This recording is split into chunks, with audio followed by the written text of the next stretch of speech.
Isa po sa ating mga viewers ang nag-iwan ng ganitong komento na may lakip na kahilingan. Aniya, Kabayang Bert, tula naman ni Teo S. Bailen ang lagyan mo ng tinig. Ipinarating natin kay Makatang Bert Kabual ang kahilingang ito at agad siyang nagpaunlak. Mga kababayan, ang bidyong inyo ngayong tinutunghayan ay tugon sa nabanggit nating request. Shoutout sa iyo, Ginoong Melchor Karaig, at maraming salamat sa iyong kahilingan.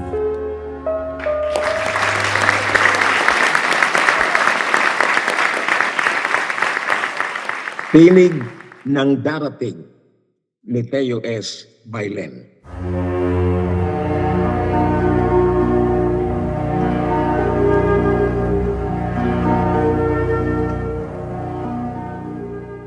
Ang guni-guni mo'y paglakbayin doon sa madugong landas ng ating dantaon. Masasalubong mo ang isang panahon na sambuntong abo at nagngangang ngayon. Ito ba ang lupang aking aangkinin na tira-tirahan ng apoy at talim? Ito ba ang manang aking bubungkalin sa sambuntong abo at nagngangang libing? Ito ba ang mundong hinila kung saan nang gulong ng inyong higwang kaunlaran? Ito ba ang bunga ng siningmut agham? Ito ba ang aking manang kalinangan?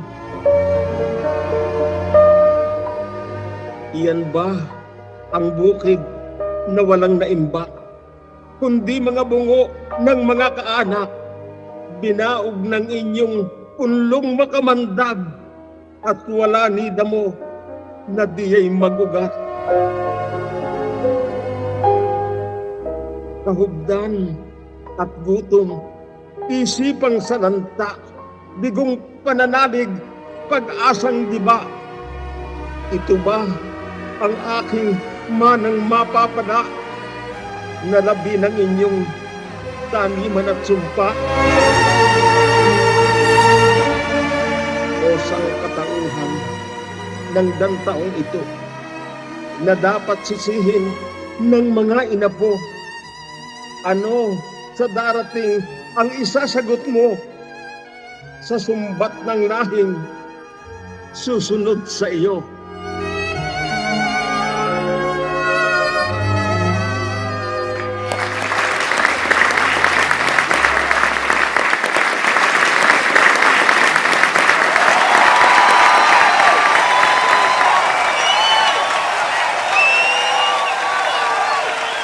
Kung ngayon lamang kayo nagawi sa channel nito, inaanyayahan ko rin kayong mag-subscribe, pindutin ang notification bell, at ilike ang alinman sa video ng balagtasang makagiliwan ninyo.